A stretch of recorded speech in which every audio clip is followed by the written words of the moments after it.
ओ, हम डिस्कस कर रहे थे modes of dissolution of firm.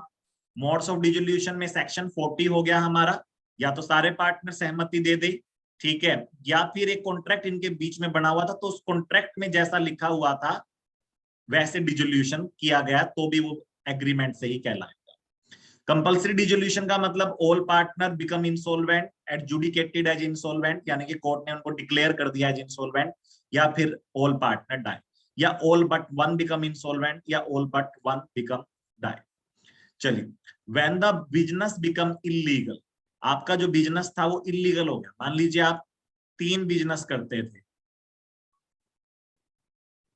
और मोदी ने तीनों इलीगल डिक्लेयर कर, तो फर्म बताइए चलेगी या बंद हो जाएगी? बंद हो जाएगी सर। बंद हो जाएगी सर। अच्छा, इन सभी पार्टनर्स, ये जो पार्टनर थे ना इस फर्म में, उन सभी पार्टनर ने नया बिजनेस स्टार्ट कर लिया सेम फर्म नेम से। अब नो सर, नहीं कर सकते। नो सर, बिजनेस चेंज हो गया सर। अब फर्म जो है वो पुराने वाली बंद हो गई है, पुराने वाली कंटिन्यू कर, तो पुराने वाली बंद हो गई क्योंकि बिजनेस चेंज हो गया। पुराने वाली पक्की बंद हो गई है, क्योंकि देखिए वर्ड क्या है यहाँ पर, कंपल्सरी डिसोल्यूशन, ठीक है। अगर एक फर्म 4 बिजनेस कर रही थी, चारों बंद हो, चारों इलीगल डिक्लेयर हो, और अब आपने चारों इलीगल डिक्लेयर होने के बाद कोई नया बिजनेस छेड़ा है, तो फर्म मर चुकी जिस टाइम चारों बिजनेस इलीगल डिक्लेयर।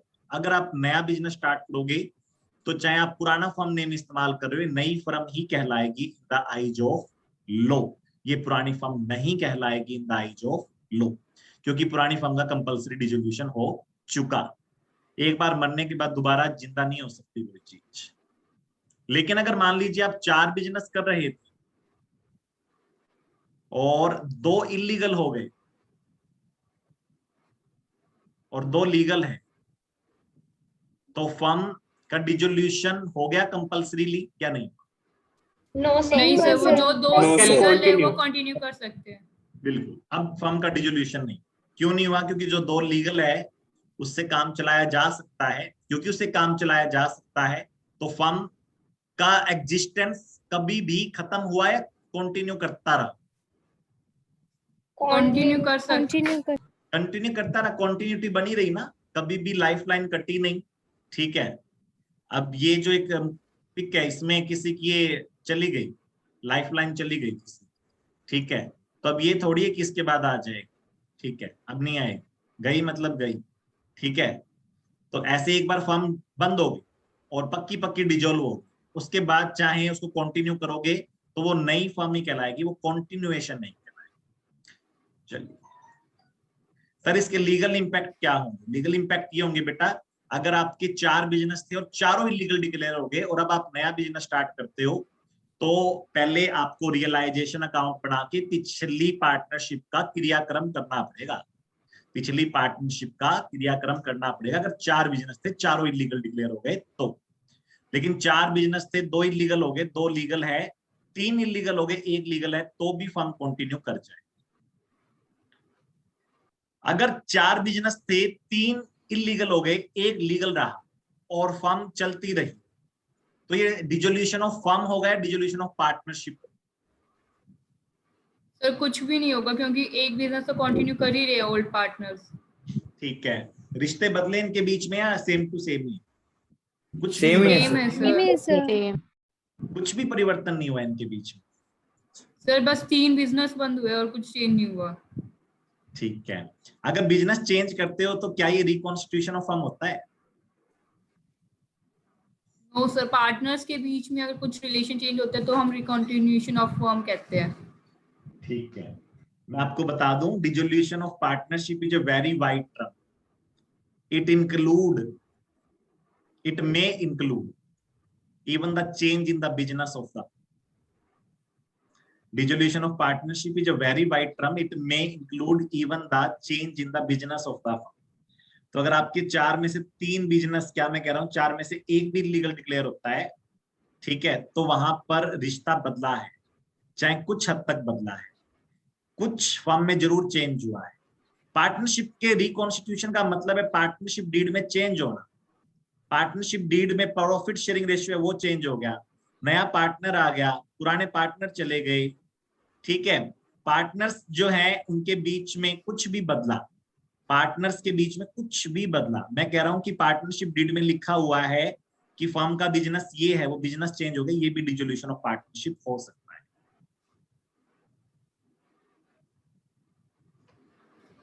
सर इस केस में जब इलीगल हो जाता है बिजनेस तो पब्लिक नोटिस देना जरूरी है कि 3 बिजनेस इलीगल हो गए और एक कंटिन्यू हो रहा है?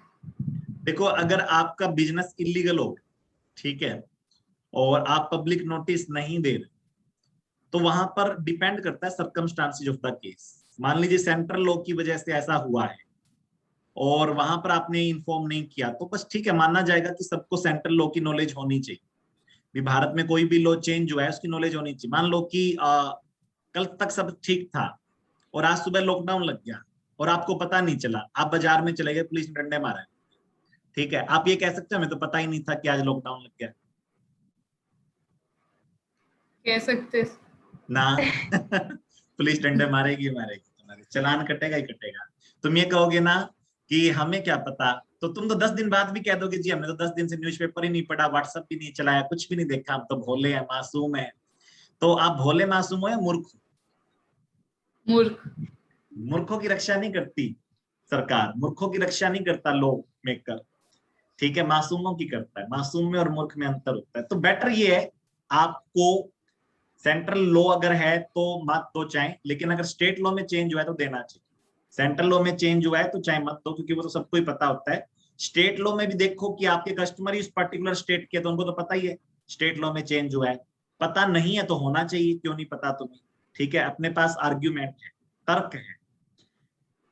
लेकिन अगर आपके स्टेट में कोई मतलब पाबंदी लगी और दूसरे स्टेट के कस्टमर आपके पास आते हैं, तो एक स्टेट के लोगों को दूसरे स्टेट के लॉ पता हो ऐसा जरूरी है क्या? हरियाणा के लोगों को राजस्थान का लॉ पता हो ऐसा जरूरी है? नहीं नो सर। सर। इसलिए बेटर पब्लिक नोटिस देना चाहिए। अच्छा, मैं तो ये कहता हूँ एक सीए के नाते हमेशा ही पब्लिक नोटिस देना चाहिए, बेटर रहता है, हमेशा देना चाहिए पब्लिक नोटिस। इससे आपकी लायबिलिटी बढ़ जाती है, रिस्ट्रिक्ट हो जाती है, रिस्ट्रिक्ट हो जाती है, बेटर रहता है, पब्लिक नोटिस देना चाहिए। इवन जब किसी कंपनी में कोई डायरेक्टर रिटायर होता है, कोई भी आपका बड़ा ऑफिसर जो आपके बिहाफ पे काम कर सकता था, आपका कोई भी एजेंट रिटायर हो रहा है जो आपके बिहाफ पे काम कर सकता था, तो आपको नोटिस देना चाहिए, जिससे कि कोई भी कोर्ट केस ना हो एटलीस्ट आपके ऊपर। चलो कोर्ट केस जीत जाओगे, बट कोर्ट केस की नौबत ही क्यों है, ठीक है, बेटर है कि आप पब्लिक नोटिस। मैं स्ट्रिक्टली रिकमेंड करता हूँ पब्लिक नोटिस देना चाहिए। Okay sir. पार्टनरशिप विल और पार्टिकुलर पार्टनरशिप, इसमें मुझे डिफरेंस कौन बताएगा? सोनू अग्रवाल।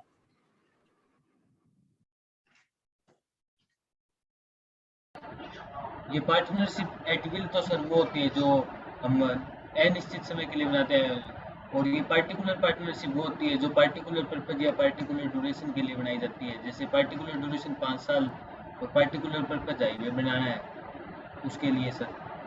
बिल्कुल सर। अगर मैं आपके मॉड्यूल की लैंग्वेज में बात करूं तो मॉड्यूल तो कहता है पार्टिकुलर पार्टनरशिप वो होती है जो फिक्स पर्पज के लिए बनती है, एक पार्टिकुलर एडवेंचर के लिए बनती है। और पार्टिकुलर पार्टनरशिप का एक और वेरिएंट हो सकता है जिसको हमने बोला था कि partnership for a fix period.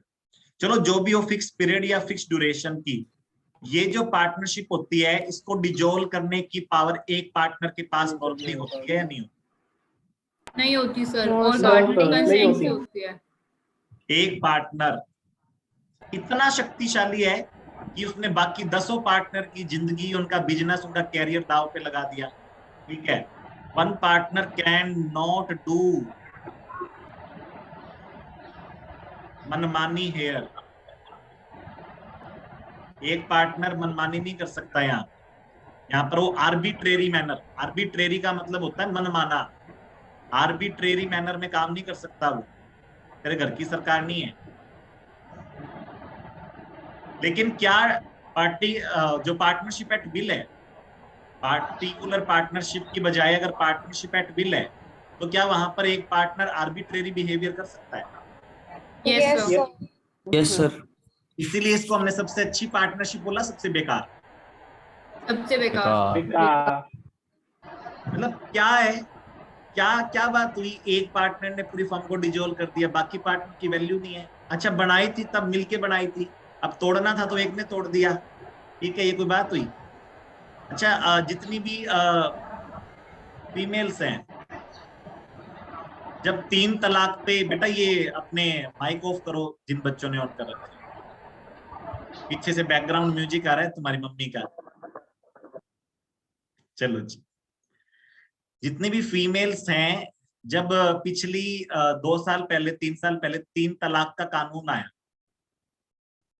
Prohibition on the triple, ठीक है, तलाक, ये जो कानून लेके आए, इस पे महिलाएं खुश हुई या नाराज? खुश हुई थी सर। जो बैन लगा ऑन द, ठीक है, this ridiculous tradition in the Muslim families, उससे पूरा भारत खुश, ठीक है। क्यों खुश हुआ? क्योंकि जब शादी की तो दोनों से कबूल है बुलवाया था या एक से बुलवाया था? दोनों से सर। दोनों दोनों से बुलवाया था ना?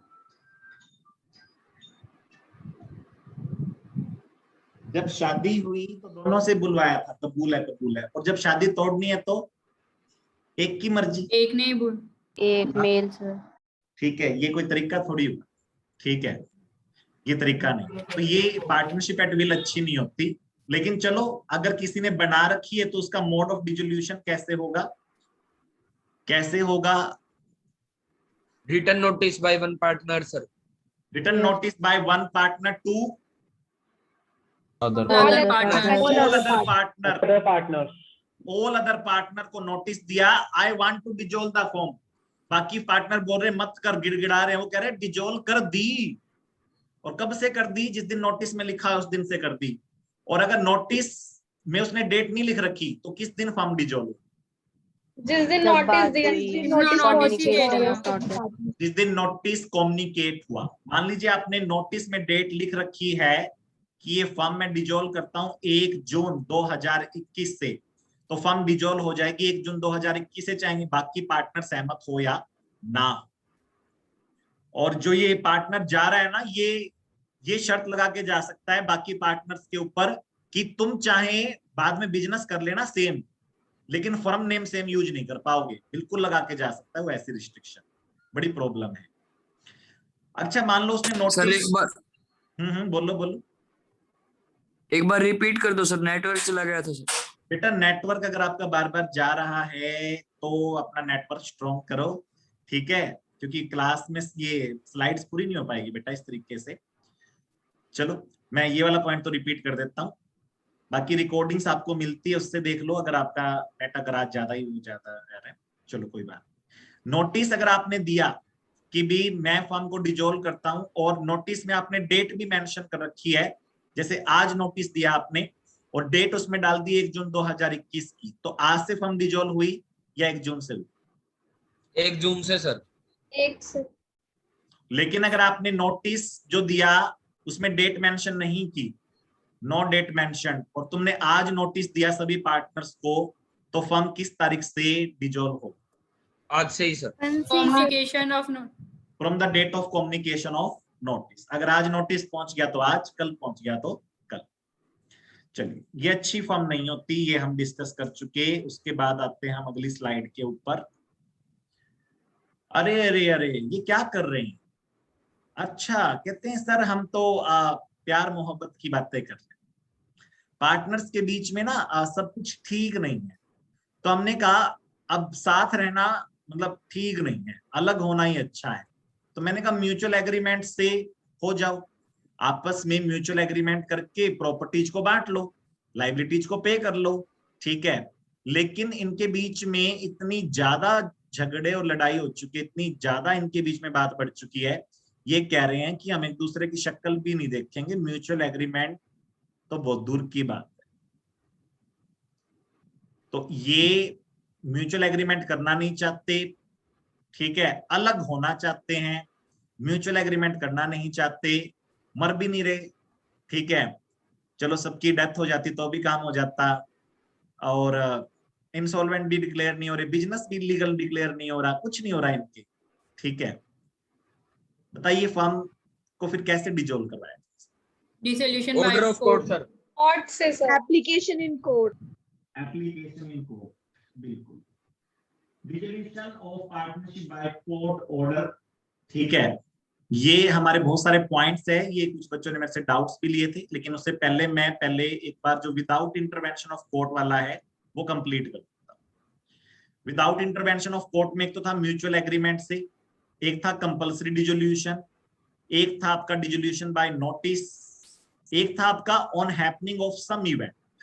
सम इवेंट का मतलब death of one of the part, expiry of the term, completion of the particular purpose for which the firm was form. Normally बताइए, एक पर्टिकुलर वेंचर के लिए आपने फर्म बनाई थी, वो वेंचर कंप्लीट हो गया, नॉर्मली फर्म कंटिन्यू करना चाहेगी या डिसॉल्व होना चाहिए?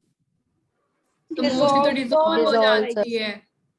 ठीक है, नॉर्मली एक पर्टिकुलर पर्पज के लिए फर्म बनी थी, पर्पज कंप्लीट हो गया, पर्पज कंप्लीट होने के बाद उन्होंने फर्म को कंटिन्यू नहीं किया, ठीक है, फर्म डिसॉल्व माननी चाहिए। ठीक है, अगर वो फर्म को कंटिन्यू करना चाहते हैं तो क्या वो कर सकते हैं? तो वो Yes, पार्टनरशिप एट विल बन जाएगी। पार्टनरशिप एट विल बन जाएगी।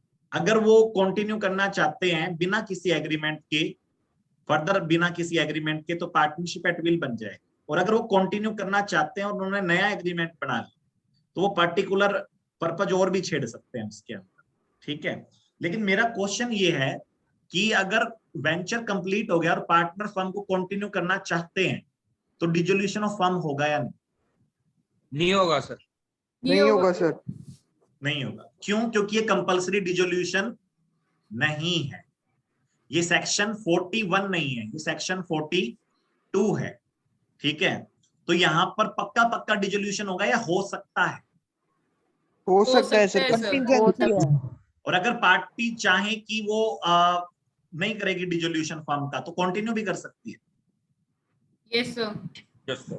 अगर किसी के पास मॉड्यूल है तो इस पॉइंट के ऊपर जो पैराग्राफ स्टार्ट हो रहा है उसको स्टार्टिंग से पढ़ के सुनाइए जरा, क्या कहता है ये?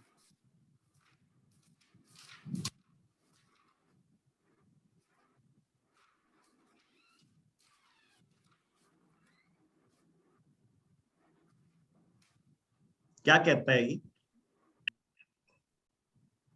Subject to contract between the partners, a firm can dissolve on the happening of any of the following बस contingencies. बस बस बस बस बस देखो, उसने स्टार्टिंग कहां से की? Subject to contract between the parties. Law को पढ़ना सीखो।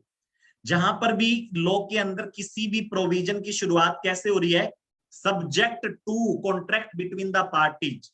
इसका मतलब क्या है कि अगर पार्टीज के बीच में कोई कॉन्ट्रैक्ट है कि हम ऐसा करेंगे, तो वैसा ही होगा या जैसा हम कह रहे हैं वैसा होगा?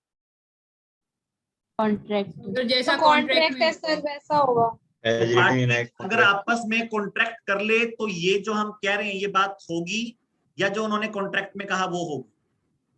तो जो उन्होंने कॉन्ट्रैक्ट में कहा था वो तो subject to contract between the party, यानी अगर पार्टी चाहे तो ये बदल सकती है। ये है subject to contract between the parties. Subject to contract between the parties का मतलब ये है कि डेथ ऑफ द पार्टनर से, डेथ ऑफ वन पार्टनर, एक फर्म में 4 पार्टनर थे, उसमें से एक पार्टनर की डेथ हो गई, 4 पार्टनर में से एक की डेथ हो गई, तो फर्म में डिसॉल्व या firm shall dissolve? But the partner may decide to continue the firm. Yes sir. Yes sir. ठीक है, तो ये डिसोल्यूशन हो भी सकता है, नहीं भी हो सकता, ये कंटिंजेंसीज पर है, ठीक है। और इस कंटिंजेंसीज को आप रिमूव कर सकते हो by the contract between the parties. तो नॉर्मली एक पार्टनर की डेथ से फर्म डिसॉल्व हो जाती है, बट रिमेनिंग पार्टनर में कंटिन्यू द फर्म। और अगर रिमेनिंग पार्टनर डिसाइड करते हैं कि हम फर्म को कंटिन्यू करेंगे, तो ये डिसोल्यूशन ऑफ पार्टनरशिप था या डिसोल्यूशन ऑफ पार्टनरशिप फर्म था? पार्टनरशिप। पार्टनरशिप। ये डिसोल्यूशन ऑफ सिर्फ पार्टनरशिप, ये डिसोल्यूशन ऑफ फर्म नहीं था, क्योंकि फर्म का हो सकता था अगर ये बीच बचाव ना करते तो, बट इन्होंने कर ली, बढ़िया। चलिए, तो ये एग्रीमेंट से भी फर्म डिसॉल्व हो सकती है। हाँ जी, बोलिए बेटा, कौन है? सर अगर 4 पार्टनर्स हैं और हाँ जी, एक की डेथ हो गई हाँ और हाँ, एक रिटायरमेंट ले रहा है और 2 जने लाइक कंटिन्यू करना चाह रहे हैं बिजनेस को, तो वो कर सकते हैं? हाँ हाँ, क्या दिक्कत, क्या प्रॉब्लम? ओके। हाँ जी, चलिए, तो ये आपके सारे मोड्स हो गए। कोर्ट की बिना मर्जी के आप आपस में एग्रीमेंट कर लो, या फिर भगवान की मर्जी ऐसी हो गई तुम्हारा कुछ बस चला नहीं, या फिर मोदी की मर्जी हो गई, बिजनेस इलीगल डिक्लेयर कर दिया उसने आपका, ठीक है, या फिर कुछ ऐसी इवेंट हुई जिस पर नॉर्मली फर्म डिजोल्व हो जाती है और आपने फर्म को कंटिन्यू नहीं किया, या फिर पार्टनरशिप एट विल बना रखी थी, बस एक की मन मर्जी चल गई और उस आफत की पार्टनरशिप में एक ने आफत क्रिएट कर दी। ठीक, अब आते हैं dissolution by the order of court. इसमें आते हैं सबसे पहले पॉइंट पर, कोर्ट कब इंटरफेयर करना पसंद करती है। इसमें टोटल आपकी 6 ग्राउंड प्रिस्क्राइब्ड है और 7वां रेजिडुअल ग्राउंड। पहले ग्राउंड पे आता, ये छोरी सही लग रही है पागल लग रही है? पागल सर। इनसेन लग रही है सर। ये इनसेन लग रही है, इनसेन, ठीक है। इनसैनिटी किसके अंदर आ जाए तो बाकी पार्टनर फर्म के डिसोल्यूशन के लिए अप्लाई कर सकते एक्टिव एक पार्टनर पार्टनर के अंदर से। हैं। एक्टिव पार्टनर, अगर एक्टिव पार्टनर के अंदर इनसैनिटी आ जाए तो बाकी पार्टनर फर्म के डिसोल्यूशन के लिए अप्लाई कर सकते हैं। क्या बोल के, जी यही काम करता था, अब ये तो करेगा नहीं और हमारे बस की बात नहीं, तो कृपया करके फर्म को डिसॉल्व कर। जब 2 एक्टिव पार्टनर हो तो 2 एक्टिव पार्टनर हो, एक इनसैनिटी में चला गया, 2 एक्टिव पार्टनर्स, एक इनसैनिटी में चला गया, ठीक है। और बाकी जो पार्टनर्स हैं वो 8 हो रहे, 8 partners are more, yes sir. ठीक है। 1 इनसेन हो गया, 1 इज ओके, 8 स्लीपिंग पार्टनर और ये जो 8 स्लीपिंग पार्टनर है ना, इनमें से 4 को ये पसंद है और 4 को ये बिल्कुल पसंद नहीं। अब इनके बीच में क्या होने वाला है? शुरू कॉन्फ्लिक्ट। कॉन्फ्लिक्ट का मतलब झगड़ा शुरू होने वाला है सर, लड़ाई होने वाली है और होगी लड़ाई। 4 पार्टनर तो कह रहे हैं ये ठीक है, बाकी 4 कह रहे हैं ये सब तक तब तक ठीक था जब ये ठीक था, ठीक है। बोले हमें तो कभी इसकी शक्ल ही अच्छी नहीं लगी आज तक की, ठीक है, हम इसको हमारा लीडर मानते ही नहीं, बिल्कुल भी नहीं मानते हम इसको अपना लीडर, ठीक है। तो 4 पार्टनर जो हैं वो इसके नाम पे सहमत है, 4 सहमत नहीं है, लड़ लिया आपस में, और ये जो पार्टनरशिप फर्म है वो अब लड़ाई का अखाड़ा बन गई, कोर्ट में पहुंच गए। जो 4 पार्टनर इसको कंटिन्यू नहीं करने देना चाहते, क्या कोर्ट बीच में पड़ सकती है? Yes sir. Yes sir. Yes sir, deadlock. But sir active partner भी तो बाकी सब पार्टनर की मर्जी से ही करता है। लेकिन 2 थे ना, पहले 2 थे, फिर सेकंड वाले को उन्होंने बनाया ही क्यों फिर? इसलिए बना दिया ना, एक हमारा एक तुम्हारा। जैसे 10 पार्टनर थे, 5 का एक गुट था, 5 का एक गुट था, एक गुट में से एक चुन लिया, एक गुट में से एक चुन लिया, ओके सर। है ना। गुटबाजी करते हैं क्या ये पार्टनर? इंसान करता है गुटबाजी? Yes sir. बोले सर ऐसी कोई क्लास ही नहीं थी 12वीं तक जब हमने गुटबाजी ना की, और 12वीं तक तो हमने हद ही फाड़ दिया आते आते गुटबाजी की, ठीक है। करते हैं, सारे करते हैं, कोई खास बात। डिसोल्यूशन के अंदर दूसरा रीजन क्या हो सकता है? इन्होंने कहा है कि एक पार्टनर के अंदर क्या आ गई? Permanent incapacity. परमानेंट इनकैपेसिटी का मतलब ये है कि आपने कोरोना की वैक्सीन लगाई, 2 दिन आपकी तबीयत खराब रही, that is permanent incapacity. Yes sir. वो तो टेम्परेरी है सर। No sir. अच्छा, 2 दिन बीमार रहे और कोर्ट में कह रहे हो जी ये फर्म को डिसॉल्व कर दो, पता नहीं 2 दिन बीमार रहा है कहीं दोबारा ना हो जाए, नहीं पॉसिबल नहीं होगा सर। परमानेंट इनकैपेसिटी का मतलब देखो जरा, ऐसी सिचुएशन हो सकती है फर्म में कि 3 पार्टनर थे, P1, P2, P3 मिलके फर्म चलाते थे। मैं एक एग्जांपल दे रहा हूँ, मिलके फर्म चलाते थे और P2 जो है वो कोमा में चला गया, P2 जो है वो कोमा में चला गया, ठीक है। तो जो P2 कोमा में चला गया, उसके बाद क्या P1 और P3 फर्म के डिसोल्यूशन के लिए अप्लाई करना चाहे और उसमें P1 एग्री है, P3 एग्री नहीं? देखो क्या हुआ है, 3 पार्टनर है, P2 जो है वो तो कोमा में चला गया, वो तो परमानेंट इनकैपेसिटी झेल रहा है। अब फर्म में रह गए 2 एक्टिव पार्ट। P1 चाहता है कि जो फर्म है उसका डिसोल्यूशन हो, ये चाहता है ना फर्म का डिसोल्यूशन ना, और ये जो आपस में झगड़ ली उसके बाद कोर्ट में पहुंच गए, तो क्या कोर्ट इंटरफेयर कर सकती है? Yes, sir. Yes sir. Yes, sir. कर सकती है, Yes, sir. कर सकती है। तो परमानेंट इनकैपेसिटी केस में कर सकती है कोर्ट इंटरफेयर, इनसैनिटी के केस में कर सकती है। ठीक है, ये क्या क्या चल रहा है, ये क्या चल रहा है यहाँ पर स्क्रीन पर? Misconduct Yes, sir. फाइटिंग। मार के दांत तोड़ रहे हैं सर। ओहो, ऐसी नौबत आ गई। ठीक है, 2 पार्टनर थे, ये हमारे तरुण जी शरीफ से, और ये हमारे हर्ष।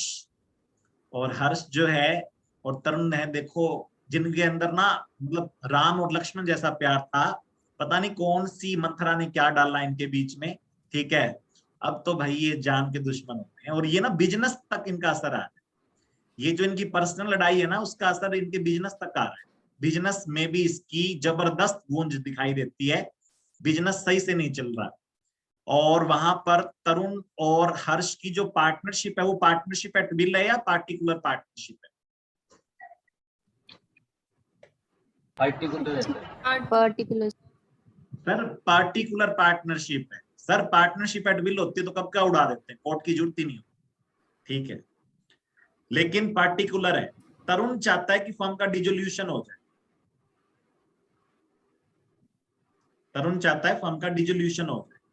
हर्ष चाहता है क्यों हो जाए, नहीं होना चाहिए। हर्ष अगेंस्ट है, तरुण चाहता है। ठीक है, चलो एक आपसे एक क्वेश्चन पूछता हूं, जिस बच्चे से पूछूं वही जवाब देना। Arpit, are you there? Yes, sir. Arpit एक बात बताओ यार, एक कपल है, और कपल में क्या है कि जो हस्बैंड है ना, वो वाइफ को डेली कूटता है। ठीक है, हस्बैंड वाइफ को डेली कूटता है, डेली नियम से। Okay.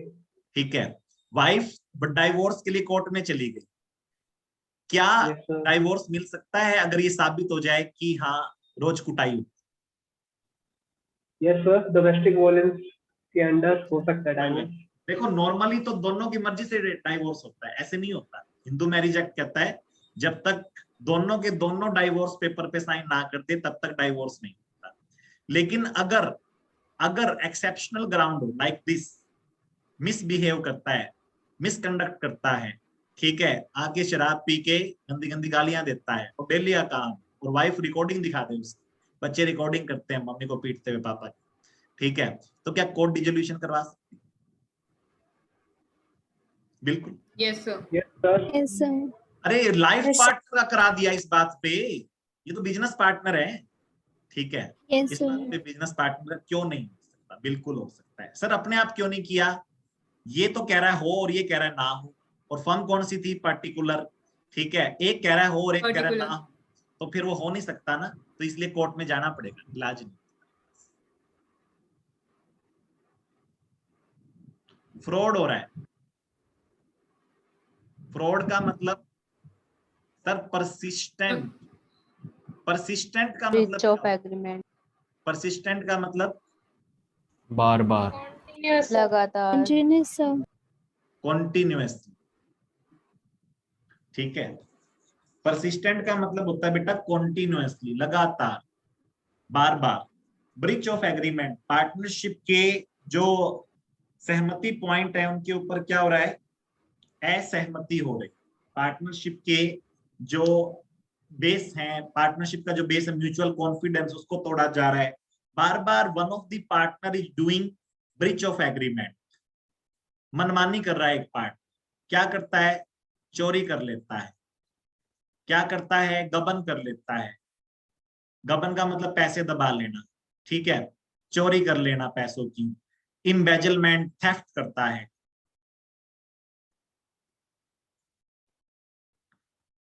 सर गबन में और थेफ्ट में फर्क क्या है? एक में तो उसने क्या किया, पैसे चोरी कर लिए, ठीक है, दूसरे में पैसे दबा के बैठ गया और दे नहीं रहा, कह रहा है मेरे पास पैसे दूंगा नहीं, ठीक है। वो कह रहा है कि क्यों दे दे भाई, कहता ना मैं दूंगा नहीं। तो गबन कर रहा है, चोरी कर रहा है। अकाउंट्स में क्या कर रहा है? शो नहीं कर शो रहा। कर रहे सर।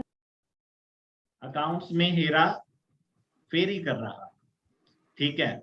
मान नहीं रहा, बार बार समझा लिया, एक बार माफ कर दिया, 2 बार माफ कर दिया, मान नहीं रहा। बताइए क्या फर्म को डिजोल्व कर देना चाहिए इस बेसिस पर? Yes sir. Yes, sir.